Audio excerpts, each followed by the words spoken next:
तो hello guys, आज हम लोग पढ़ने वाले हैं क्लास 10 मैथ प्रश्नावली 6.1। ठीक है ना। ये हमारा चैप्टर नंबर 6 है और चैप्टर का हमारे नाम है त्रिभुज। तो आज हमको भाई त्रिभुज के बारे में बढ़िया सा डिटेल में जानना होगा। और ये जो प्रश्नावली 6.1 है उसको हम लोग क्या करेंगे, डिटेल में एकदम अच्छे से हल करेंगे। ठीक है। तो चलो, सबसे पहले हम क्वेश्चन करने से पहले क्या करते हैं, थोड़ा सा प्रश्नावली 6.1 जो है उसके बेसिक के बारे में जानते हैं। ठीक है ना, कि त्रिभुज क्या होता है, सर्वांगसम क्या होता है, समरूप क्या होता है। तो थोड़ा सा इसका हम बेसिक जान लेते हैं, फिर इस प्रश्नावली को हल करेंगे। ठीक है। तो मैं क्या करता हूँ, इसको कर देता हूँ साइड में भाई। ठीक है। अब देखिए, मैं आपको समझाऊंगा। यहाँ पर सबसे पहले हमको पढ़ना होगा त्रिभुज। त्रिभुज क्या होता है, तो चलो पढ़ते हैं। सबसे पहले जो चीज हमको पढ़नी वो होगी त्रिभुज, है ना जी। तो देखिए त्रिभुज क्या होता है। ठीक है। तो भाई त्रिभुज अगर कोई आपसे पूछ लिया कि भाई ये त्रिभुज क्या होता है, तो आप क्या बताओगे? तीन, क्या बताओगे? तीन भुजाओं, तीन भुजाओं से घिरी आकृति को, आकृति को त्रिभुज कहते हैं। ठीक है मेरे भाई, ये बातें आपको समझ में आ गई ना।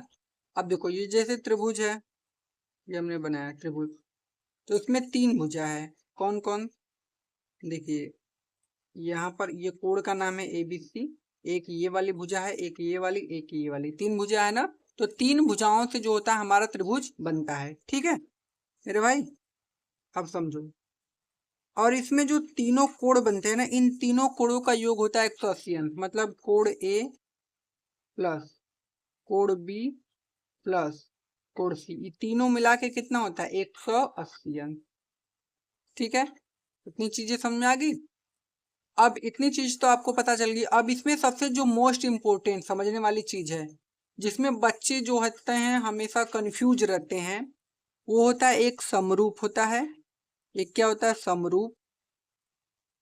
और एक होता है सर्वांग सम। क्या होता है? सर्वांग सम। इन दोनों में भाई बहुत लोग कंफ्यूज रहते हैं और हमेशा। तो इसको डिटेल में एकदम अच्छे से समझो। ठीक है ना। देखिए समरूप क्या होता है।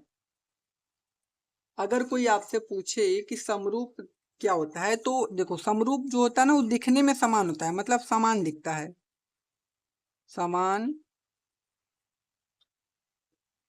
दिखने वाला। ठीक है ना।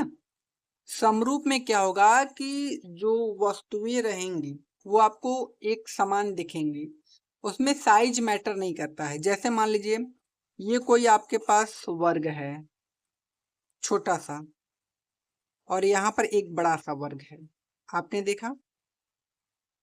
तो ये दोनों क्या है? समान है। लेकिन ये बड़ा है, ये छोटा है। तो साइज मैटर नहीं करेगा समरूप में। खाली ऐसा दिखना चाहिए, जैसा ये है वैसा सेम दिखना चाहिए। हाइट मैटर नहीं करेगा, कितना बड़ा है कितना छोटा है, उससे मतलब नहीं है। एक जैसा रहे, ये चाहे छोटा रहे चाहे बड़ा, वो समरूप हो जाएगा आपका। समझ गए ना। जैसे ये मान लो, ये आपका क्या है? ये है एक, मान लो 2 सेंटीमीटर का आपका है ये वर्ग। और ये भी आपका कितने सेंटीमीटर का है? 2 सेंटीमीटर का। तो ये दोनों का है समरूप है। काहे कि इसका भी मतलब त्रिज्या 2 सेंटीमीटर, इसका भी त्रिज्या कितना है? 2 सेंटीमीटर है। तो ये का है? समरूप है। बड़ा रहे छोटा रहे उससे मतलब का है नहीं है मेरे भाई। ठीक है। अब देखो कुछ और देख लो। जैसे हम क्या करेंगे, एक त्रिभुज बनाएंगे छोटा सा, एक बड़ा सा त्रिभुज बनाएंगे ना। तो देखो ये छोटा है ये बड़ा है, दोनों दिखने में समान है। ये बड़ा है ये छोटा है, उससे मतलब नहीं है। खाली एक समान दिखना चाहिए, छोटा हो या बड़ा हो वो समरूप होगा। अगर एक समान भी रहेगा तब वो का होगा, समरूप होगा। तो आपने समरूप में ये समझा कि सिर्फ एक तरह का दिखना चाहिए, जैसा ये है वैसा ही होना चाहिए। बड़ा छोटा से मतलब नहीं है। बातें ये समझ में आ गई। अब आइए सर्वांगसम में। सर्वांगसम में क्या होता है ना भाई, इसमें तो सबसे पहले दिखने में एक जैसा होना चाहिए। इसको हटाओ यार। इसमें मैं लिख देता हूँ दिखने में एक जैसा, दिखने में एक जैसा होना चाहिए। कैसा होना चाहिए? एक जैसा, दिखने में एक जैसा हो और माप भी समान हो, माप भी का समान हो, मतलब उसकी माप भी समान हो। समझ में आ गया? अब देखो जैसा, जैसे मान लो कि ये आपका एक चतुर्भुज है, मतलब वर्ग है, वर्ग है तो ये 4 सेंटीमीटर का होगा, तो इसकी पूरी भुजा भी 4 सेंटीमीटर का होंगी। और ये दूसरी भुजा है, ये भी कितना का है? 4 सेंटीमीटर का। सब 4 4 के, ये 4 का, ये 4 सेंटीमीटर, ये 4 सेंटीमीटर, ये भी 4 सेंटीमीटर और ये भी 4 सेंटीमीटर, इसमें ये सब 4 सेंटीमीटर का है। तो देखो सब समान है ना, तो जब सब समान रहेगा मतलब जितना बड़ा ये है सेम उतना ही बड़ा होना चाहिए, एकदम जीरोक्स कॉपी। जैसा ये है सेम वैसा ये भी होना चाहिए, थोड़ा से भी अंदर होगा तो सर्वांग नहीं होगा, ये बात को ध्यान रखना।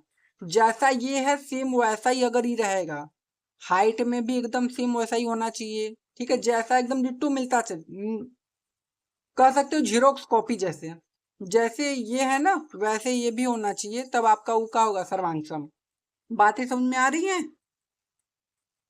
सर्वांशक का मतलब क्या है कि जैसा ही है वैसा यो रहना चाहिए। अगर यह है 4 सेंटीमीटर का, अगर यह है 2 सेंटीमीटर का, तब तक सर्वांशम भैया ना हो। बात आपको समझ में आ गई?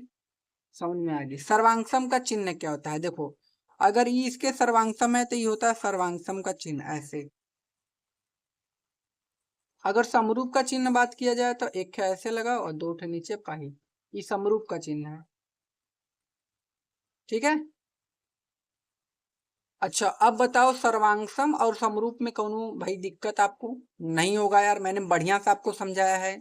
समरूप का होगा, समरूप में आपका जो माप होता है वो समान नहीं रहता, दिखने में एक जैसा होगा लेकिन माप, ये जो कितना बड़ा है ये कितना छोटा है उससे मतलब नहीं है, खाली वैसा होना चाहिए, वो छोटा हो बड़ा हो उससे मतलब नहीं है, वो समरूप हो जाएगा।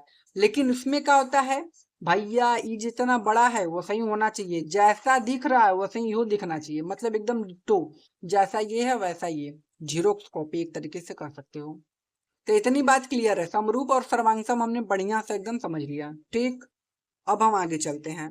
देखो अब हमको सबसे मोस्ट इंपोर्टेंट चीज क्या समझनी है, एक होता है समरूपता का नियम। क्या होता है? समरूपता का नियम, ये भाई आपको पढ़ना है, समरूपता का नियम, ये आपको ना भाई पढ़ना पड़ेगा। अब देखिए समरूपता का नियम हमारा क्या कहता है, समरूपता का नियम कहता है कि पहले तो संगत भुजाओं का अनुपात बराबर होना चाहिए, संगत भुजाओं का अनुपात बराबर, अब मैं समझा रहा हूं उसको क्या है, ठीक है ना। संगत भुजाओं का अनुपात बराबर होना चाहिए, और दूसरी बात संगत कोण बराबर होना चाहिए, ठीक है ना, संगत कोण बराबर होने चाहिए। अगर ये दो चीज कंप्लीट है उसका मतलब वो का है समरूप है, ठीक है ना, एक दूसरे के। तो इसमें आपको दो त्रिभुज बनाना पड़ेगा और बताना पड़ेगा कि ये जो त्रिभुज है वो दोनों समरूप है कि नहीं। तो उसके लिए देखिए क्या क्राइटेरिया भाई आपने ऊपर लिखा है कि उसका अनुपात बराबर होना चाहिए और कोण भी बराबर बराबर होना चाहिए ना, संगत। यहाँ पर हम लिखते हैं ए, यहाँ पर लिखते हैं बी, यहाँ पर सी, यहाँ पर पी, यहाँ पर क्यू और यहाँ पर आर। कोई दिक्कत भाई यहाँ तक नहीं? ठीक है। अब क्या करते हैं सबका पहले नाम दे देते हैं, ठीक है। ये कितने अंश का माने हम, ये चलो मान लेते हैं 60 अंश का ये है, ठीक है। इसको हम मान लेते हैं 70 का और इसको मान लेते हैं हम 50 का। कौन दिक्कत भाई? नहीं। और यहाँ भी हम क्या करेंगे, मान लेते हैं कोण को मान लेते हैं अपने से मान लो, खाली मैं दिखाना चाहता हूँ आपको। यहाँ पर आप 70 मान लो, यहाँ पर आप 50 मान लो, यहाँ पर आप 60, ये तीनों मिलाकर 180 होना भी चाहिए। ये नहीं कि 200 मान ही ले, मतलब इन तीनों को मिलाकर ऐसा नहीं कि आपका 200 आ जाए, 180 आना चाहिए भाई, यो ध्यान देना, ठीक है ना। इतनी चीजें आपने क्या किया, मान लिया। अब देखिए, तो हमसे पूछेगा कि भाई बताओ कि ये त्रिभुज इसके समरूप है कि नहीं, तो इसके लिए आपको भुजा भी लिखना पड़ेगा। मान लो ये भुजा आपका 2 सेंटीमीटर है, ये 3 है, ये कितना है 4 है, तो इसको हम कितना ले लें, 4 ले लेते हैं, इसको 6 ले लेते हैं, इसको 8 ले लेते हैं, ठीक है। अब देखते हैं कि ये त्रिभुज इसके समरूप है कि नहीं। तो चेक कैसे करोगे, पहला, संगत भुजाओं का अनुपात बराबर होना चाहिए, तो अनुपात निकालो। पहले हम ये वाला भुजा लेते हैं, इसका ये वाला, तो इसमें भी यह वाला भुजा लेना है, जो इसका भुजा रहेगा लेंगे आप, इसमें भी सेम वह भुजा लेना है। तो हम लेते हैं इसमें से ए बी बटे के पी क्यू, इसका अनुपात देखते हैं कितना आता है। तो ए बी का मान भैया इधर 2 है, और पी क्यू का मान इधर कितना हमारे पास 4 है, तो इसको काटेंगे तो कितना आ जाएगा 1/2। पहला अनुपात 1/2 आ गया। दूसरा ये नीचे वाला लेते हैं बी सी, तो यहाँ से हो जाएगा बी सी बटे के, इसका भी नीचे वाला तब लेना पड़ेगा क्यू आर, यहाँ पर हो जाएगा बी सी और बटे के क्यू आर। यहाँ पर क्या हो जाएगा, बी सी का मान 3 है, क्यू आर का मान 6 है, काटेंगे तो 1/2, ये भी हो गया। अब तीसरा भुजा बचा क्या है, ए सी बचा है, ए सी, ठीक है। तो यहाँ लिखेंगे ए सी बटे के, यहाँ से क्या हो जाएगा पी आर, ये वाला भुजा। ए सी कितना है 4 है, पी आर कितना है 8 है, काटेंगे तो 1/2 आ जाएगा। देखो इसका मतलब क्या हुआ कि जो हमारा संगत अनुपात है वो तो बराबर आ गया। अब देखते हैं कि इसके जो कोण है वो भी क्या बराबर है कि नहीं। अगर संगत भुजाओं का अनुपात बराबर होगा और संगत भुजाओं के कोण बराबर होंगे, तो हम कहेंगे कि यह त्रिभुज इस त्रिभुज के क्या है, समरूप है, ठीक है ना। तो अब कोण देखते हैं, कोण ए, कोण ए कितने अंश का है भाई, तो यहाँ पर देखो कोण जो ए है वो 60 अंश का है, तो इसमें 60 अंश कहाँ है, यहाँ पर। तो जो कोण ए होगा वो कोण आर के क्या होगा, बराबर होगा। बात समझाएगी, क्योंकि दोनों ही का है, 60 अंश के हैं। मैं लिख देता हूँ आगे 60 है, तो आपको पता चल जाएगा, ठीक है। अब कोण बी देखते हैं, कोण बी कितने अंश का है मेरे भाई, तो कोण बी यहाँ पर है 70 अंश का, तो इसमें 70 अंश का है कोण पी, तो कोण बी के बराबर कोण पी हो जाएगा। ये कितने का अंश का है भाई, 70 अंश का, ठीक है। उसके बाद हमारा आएगा कोण सी, कोण सी का संगत कोण क्या हो जाएगा, कोण सी का संगत कोण सी 50 है, तो इसका हो जाएगा कोण क्यों, ये कितना है भाई 50। अब देखो हमारे तीनों कोण भी बराबर हो गए और इनके भुजाओं का अनुपात भी बराबर हो गया। इसका मतलब जो त्रिभुज ए बी सी था ना, वो त्रिभुज पी क्यू आर के का है, सर्वांग मतलब समरूप है। बस यह आंसर, ऐसे ही आपको लिखना पड़ेगा अगर क्वेश्चन आ गया तो, ठीक है ना।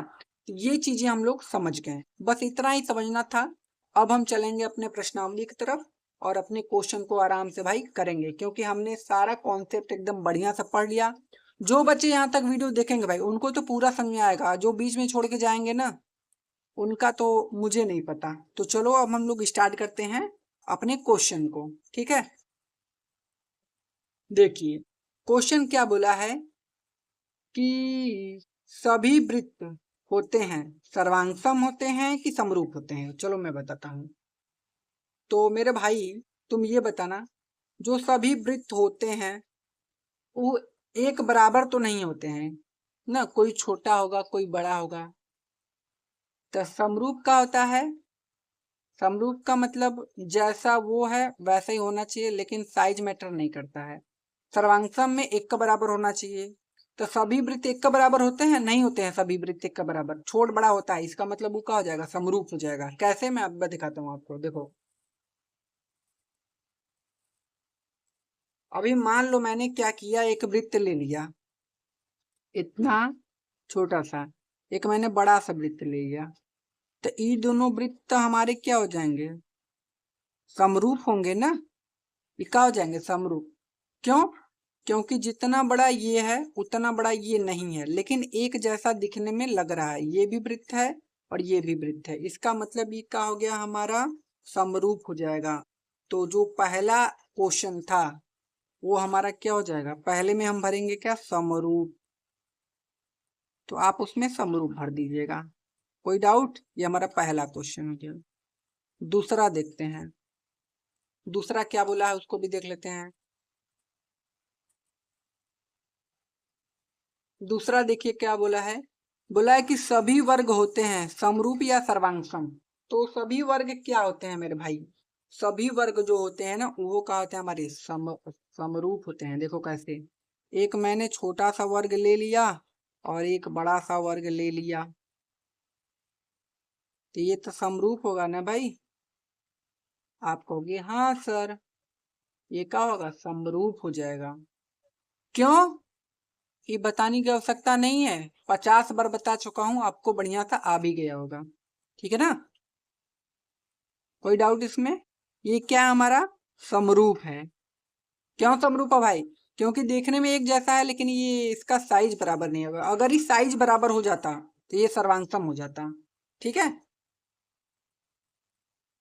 आगे क्या है, आगे बोला है कि सभी त्रिभुज समरूप होते हैं। समद्विबाहु त्रिभुज, समबाहु त्रिभुज, इसमें का भराएगा, समरूप होते हैं। तो देख लो, समद्विबाहु त्रिभुज और समबाहु में से कोई एक भरना है, तो चलो देखते हैं इसमें क्या भराएगा। Question number 3। तो पहले इसमें ध्यान से दो चीजें समझो। पहले तो आपको समझना है समद्विबाहु त्रिभुज। समद्विबाहु त्रिभुज पता है क्या होता है ना, जिसकी दो भुजा बराबर हो या एक भुजा बराबर नहीं हो। जैसे मान लो ये मैंने एक त्रिभुज बनाया और यहाँ पर हमने एक और त्रिभुज बनाया, तो यहाँ पर ए बी सी इसको नाम दिया और इसको नाम दिया पी क्यू आर। तो ये दोनों बराबर भुजा है। ठीक है, जैसे समद्विबाहु त्रिभुज का होता है कि जिसकी दो भुजा बराबर हो, ये भुजा मान लो ये इसके बराबर है, तो ये भी का है, समद्विबाहु त्रिभुज है। लेकिन जो हमारा होता है समबाहु त्रिभुज, थोड़ा सा मैं बताता हूँ, 1 मिनट। अब देख लो, इसको मैं अब बताऊंगा, पहले इसको समझो। ये हो गया यहाँ पर, ठीक है, और यहाँ पर क्या हो गया, ये हो गया। हमने दो त्रिभुज लिया और ये दोनों त्रिभुज जो हमारे हैं ना वो समद्विबाहु है, मतलब इसकी दो भुजा बराबर है। देखो पहले वाले त्रिभुज में तो ये दोनों भुजा बराबर है और दूसरे वाले में तो ये दोनों भुजा बराबर हैं। तो ये दिखने में एक जैसा होगा कैसे, ये दिखने में एक जैसा कहाँ है। इसमें अगर ई दोनों बराबर भुजा है और इसमें ई दोनों बराबर भुजा है, तो ये दिखने में एक जैसा बनेगा, नहीं बनेगा। समझ रहे हो बात को ना, ये दिखने में एक जैसा नहीं हो पाएगा। क्यों, क्योंकि इसमें ई दोनों भुजा बराबर है और इसमें ये वाली दोनों भुजा बराबर है, तो ये दिखने में एक जैसा नहीं है। तो जब दिखने में एक जैसा नहीं है तो वो समरूप तो होगा नहीं। इसका मतलब ये हमारा जो है समद्विबाहु त्रिभुज, ये इसमें नहीं बनाएगा। समबाहु त्रिभुज का होता है जिसकी तीनों भुजा बराबर हो। अब इसमें क्या होता है भैया, तीनों भुजा बराबर होता है, ई भी बराबर होगा, ई भी बराबर होगा और ई भी बराबर होगा। तो जो अगला वाला बनेगा त्रिभुज वो हमारा भी का है, समद्विबाहु त्रिभुज है। तो समद्विबाहु त्रिभुज का होता है जिसमें तीनों भुजा बराबर हो। तो ये वाला त्रिभुज देखो, इसको नाम दे दो ए, इसको बी, इसको सी, इसको नाम दो पी क्यू आर। अभी देखो ये दिखने में भी एक जैसा है, देखो ये दिखने में एक जैसा है कि नहीं, और त्रिभुज भी है। इसका मतलब ये का है, समबाहु त्रिभुज है। ठीक है ना, तो इसमें हमारा क्या बन रहेगा, समबाहु त्रिभुज। मतलब समबाहु जो त्रिभुज होता है वो समरूप होता है, समद्विबाहु त्रिभुज समरूप नहीं होता है। क्यों, क्योंकि दिखने में एक जैसा नहीं बनेगा, इसकी आकृति अलग अलग हो जाएगी। ठीक है ना, अगर समरूप होना चाहिए तो आकृति एक जैसा होना चाहिए, साइज से मैटर नहीं है। समझ गए ना, तो इसमें हम भरेंगे समबाहु त्रिभुज।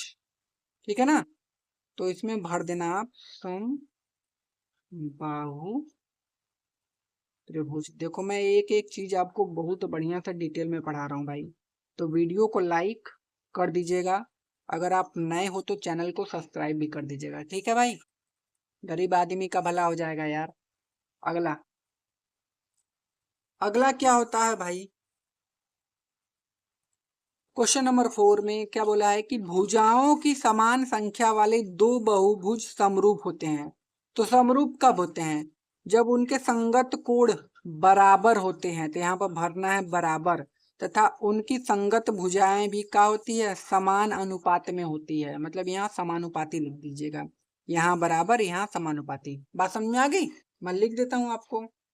क्वेश्चन नंबर जो आपका 4 है, उसमें आपको भरना क्या क्या है, उसमें पहले में आपको भरना है बराबर, भर दीजिएगा आप लोग।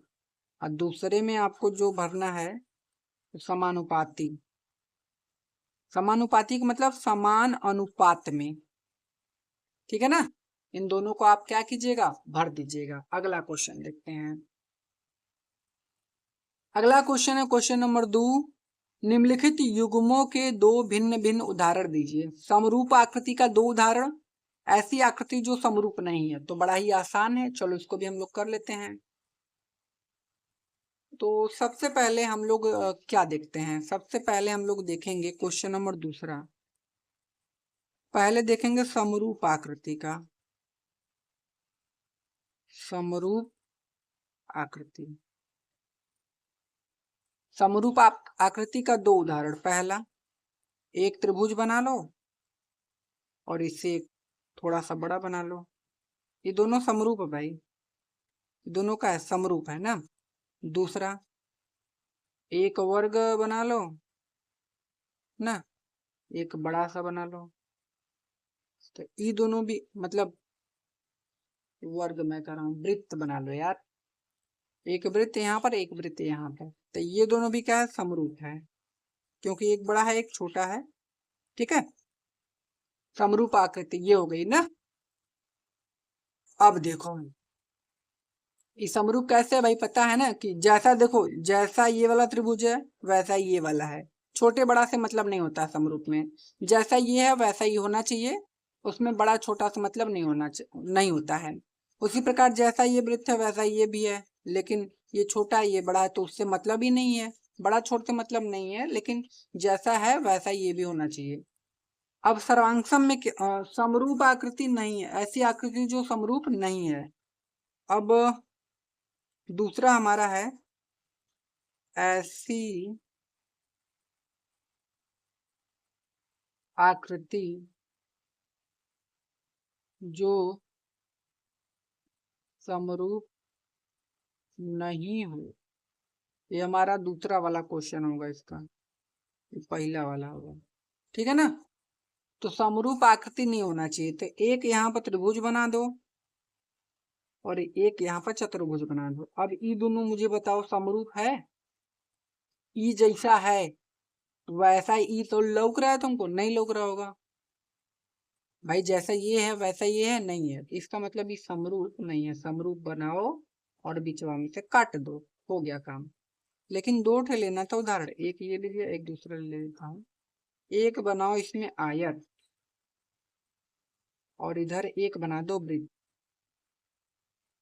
ये दोनों है समरूप भाई, नहीं है। तो समरूप बनाओ काट दो, मतलब समरूप ही दोनों नहीं है। हो गया आंसर, ठीक है ना। तो देखो कितना आसान आसान क्वेश्चन था, हमने इसको कर लिया। आगे देख लेते हैं।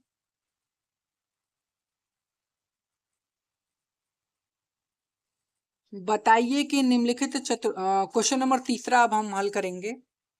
तीसरे में हमसे क्या बोला है, बोला है कि बताइए कि निम्नलिखित चतुर्भुज समरूप है या नहीं है।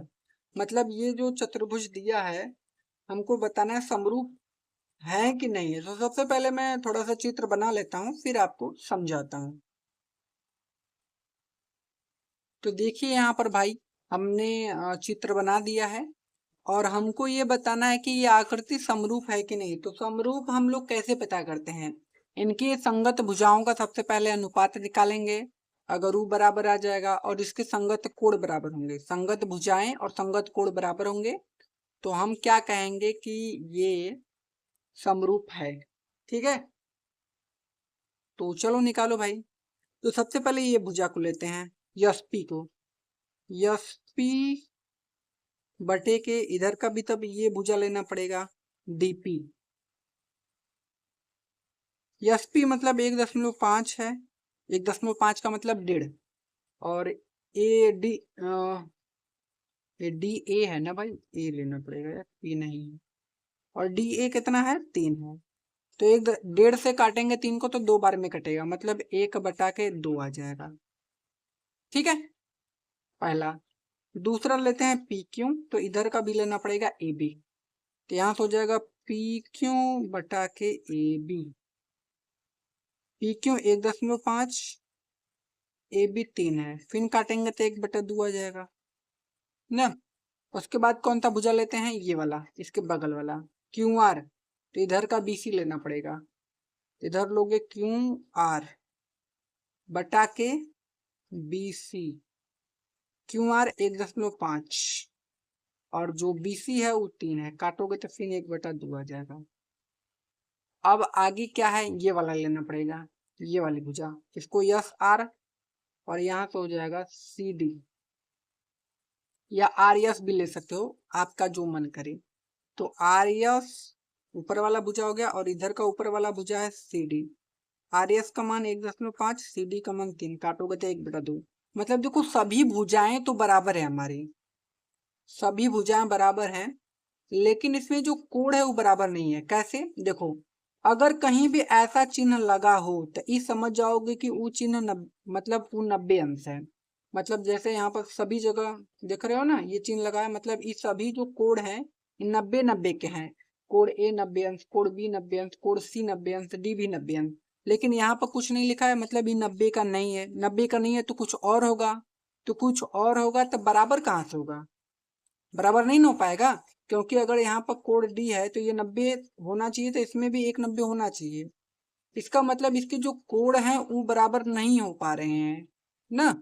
भुजाएं तो सब बराबर आ गए, देख लो सब 1/2 आ गए, भुजा में कोई दिक्कत नहीं है, लेकिन इसमें जो कोड है वो बराबर नहीं हो पाया है। तो आप क्या लिखोगे,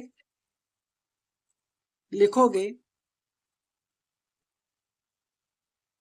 लिखोगे यह चतुर्भुज समरूप नहीं है। कारण भी लिख देना, क्योंकि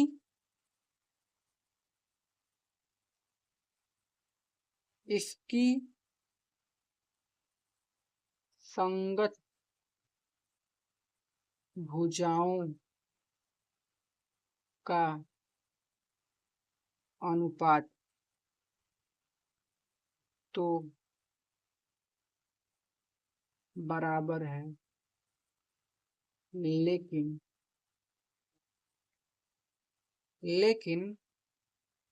इसके संगत कोण बराबर नहीं है, इसके संगत कोण बराबर नहीं है, आंसर।